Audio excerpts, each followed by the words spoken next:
नमस्कार जय जगन्नाथ। आज दिन किसी देश विदेश गुरुत्वपूर्ण खबर जानापी वीडियो को संपूर्ण देखंतु। वीडियो भल लगे वीडियो गोटे लाइक कर सहित चैनल को सब्सक्राइब रखंतु जहाँफल आप लेटेस्ट न्यूज बेटे सर्वप्रथम पाइपर।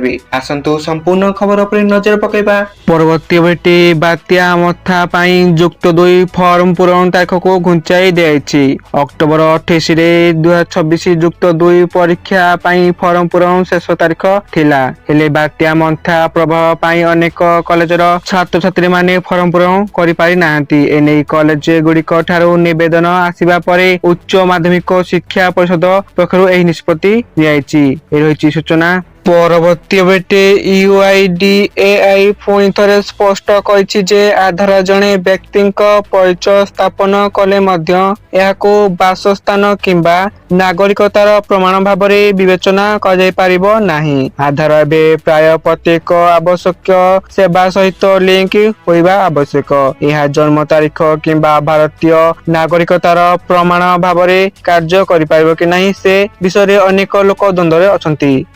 सूचना परवर्ती बेटे दुर्बल होइछि बात्या मंथा गभीर पातरु एबे परिणत होइछि जहाँफल राज्य में किछि स्थान रे प्रबल अति प्रबल वर्षा हेबार संभावना रही। आसंता 2 दिन पर्यंत राज्य में वर्षा लगी रहिबो नै आकलन करछि पाणीपाग विज्ञान केन्द्र। यह बिजुड़ी घड़घड़ी एवं 30 रु 40 किलोमीटर प्रति घंटा बेगर पवन बहिबा नै आकलन कराइछि। गत 24 घंटा मध्य संपूर्ण राज्य में वर्षार प्रभाव देखा मिली। तेबे दक्षिण और उत्तर ओडिशार किछि जिला यथा मालकानगिरी कोरापुट नवरंगपुर कलाहांडी रायगड़ा गंजाम और गजपति जिला समेत उत्तर ओडिशार सुंदरगढ़ केउंझर बालेश्वर भद्रक मयूरभंज जिले में प्रबल वर्षा रेकर्ड होइछि। यह सर्वाधिक 45 रु 55 आवश्यक स्थल 65 किलोमीटर प्रति घंटा बेगर पवन अनुभूत होउछि। रही सूचना। परवर्ती बेटे प्रधानमंत्री श्री नरेंद्र मोदी अक्टोबर 30 रु 31 तारीख में गुजरात गस्त करेंगे। अक्टोबर 30 तारीख में प्रधानमंत्री केवाडियार एकता नगर गस्त करेंगे एवं संध्या प्राय 5:15 समय ई बस रे लोकार्पण करेंगे। संध्या प्राय 6:30 से एकता नगर 1140 कोटी टंकार अधिक मूल्यर विभिन्न भित्तिभूमि एवं विकास प्रकल्पर उद्घाटन एवं भित्ति प्रस्तर स्थापन करेंगे। रही सूचना।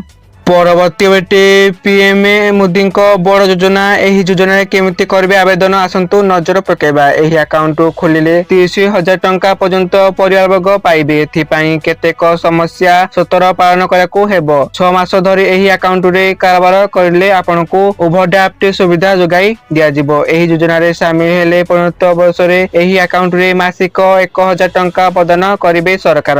योजना रे आपण निजर सुरक्षा सह आपनको परिवार सुरक्षा सुनिश्चित करिपारिबे। एथिपाई निकटस्थ बैंक को जाई अटल पेंशन योजना रे शामिल हेबाको फॉर्म भरी पारिबे। रही सूचना। परवर्ती बेटे आहुरी सस्ता हैला सुना सप्ताह शेष रे ओडिसा रे केते अछि सुना दर आसंतु नजर पकेबा। आज ओडिसा राजधानी भुवनेश्वर रे 24 काटे सुना दर 10 ग्राम पिछा 1,24,480 टंका होइथा बेले 22 काटे सुना मूल्य 10 ग्राम पिछा 1,14,000 टंका 100 टंका कारबार करूछि। रही सूचना। परवर्ती बेटे नुआपड़ा उपनिर्वाचन जेतिकी पाखे आसुची एक नुआ रुआ बा द्वंद्व उभय प्रार्थी बा ओ भूतर को घाड़ी। एही उपनिर्वाचन पूर्व विभिन्न दलीय और निर्देशीय नेता एपट सेपट होइछंती। दिवगत विधायक राजेंद्र ढोलकिया प्रथमे 2004 रे साधारणता प्रार्थी भावे निर्वाचन जितिबार सूचना रही। परवर्ती बेटे भारत एवं ऑस्ट्रेलिया मध्य 5 मैच विशिष्ट T20 सीरीज बुधवार ठारू आरंभ हेउछि। 2025 एशिया कप फाइनल पूर्व हार्दिक पांड्या आहत होइथिले। एही कारणरू तांको ऑस्ट्रेलिया गस्त पई चयन कर जाई नथिले। नीतीश कुमार रेड्डी को तांको बदल खेलाड़ी भाव में मनोनीत कराइथिला किंतु एबे एही स्टार ऑलराउंडर मध्य आघात जोगु प्रथम T20 मैच रु बाद होछंती। सीरीज आरंभ हेबा पूर्व ଏହା ଟିମ୍ इंडिया ପାଇଁ ଏକ ବଡ଼ ଝଟକା ଥିଲା। ପରବର୍ତ୍ତୀ ବେଟି ଓଡ଼ିଶା पुलिस नियुक्ति बोर्ड ओपीआईबी द्वारा आयोजित सब इन्स्पेक्टर परीक्षा जालियाती मालामारी मोट 123 जन ब्रह्मपुर मंडल कारागार अछंती। सेमानक मध्यरु 114 जन आशायी परीक्षार्थी 7 जन दलार एपरि मोट 121 जन जामिनी पाई कोर्ट रे आवेदन करथिले रहिछि सूचना। परवर्ती बेटी एलआईसी रो बड़ योजना केवल थरे टंका जमा करी प्रति मासरे पाई पारबे 12000 टंका। तेणु प्रत्येक व्यक्ति रिटायरमेंट नेला परे मध्य प्रति मासरे एक निर्दिष्ट परिमाण टंका आवश्यक पड़ी थाए। यह सठिक समय योजना करबा एवं सठिक इंस्ट्रूमेंट रे विनियोग करबा आवश्यक होइथाए। देशर सर्वबृहत बीमा कंपनी जीवन बीमा निगम एलआईसी प्रत्येक वर्ग लोकंक आवश्यकता को दृष्टि रखी एक योजना आरंभ करछि एही सूचना। प्रत्येक नवेम्बर 1 रु एसबीआई रो नुआ नियम। एसबीआई एक नुआ निर्देशनामा जारी करछि जे बैंक गुड़िक नामांकन फॉर्म पाइबार 3 कार्य दिवस मध्य एक रसीद जारी करिवे एवं पासबुक किंबा मियादी जमा रसीद रे नामांकन पंजीकृत चिन्हित करिवे एही सूचना। परवर्ती बेटी आसिला तेलर नुआ रेट दर जानिले आपण खुशी होई जिबे। आज ओडिशा राजधानी भुवनेश्वर रे पेट्रोल और डीजल नुआ दर जारी कराइछि। आज भुवनेश्वर रे पेट्रोल दर 101 टंका 19 पैसा रहिथिया बेले डीजल दाम प्रति लिटर पिछा 92 टंका 77 पैसा रहिछि सूचना। परवर्ती बेटी मुथा परे आउ एक झड़ मेलिसा जा माइकारे घूर्णिझड़ मेलिसा झड़ प्रबल पवन एवं वर्षा सहित तांडव सृष्टि करिछि। मेलिसार बेग 175 माइल प्रति घंटा किंबा प्राय 182 किमी प्रति घंटा रे पहुंचिछि।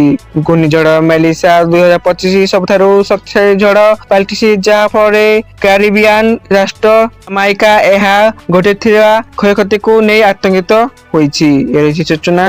सरकारी जमीरु जबरदखल और यार सुरक्षा प्रसंग रे राज्य सरकार नीतिगत निष्पत्ति नेछंती। एही प्रसंग को सरकार प्राथमिकता दैछंती। सरकारी जमीरु बेआईनी जबरदखल उच्छेद पई फलप्रद पदक्षेप नेछि बोली सरकारी तरफरु हाईकोर्ट दर्शाइछि। मुख्य विचारपति जस्टिस हरीश टंडन और जस्टिस एमएस रमेश को नहीं गठित खंडपीठ रे जाजपुर जिला दपण तहसील अंचल रे सरकारी जमीन थिबा रास्ता जबरदखल कराइथिबा अभियोग नहीं दायर जनस्वास्थ्य मामला रे शुणानी। आपण माने वीडियो को संपूर्ण देखथरु आपण मानको धन्यवाद।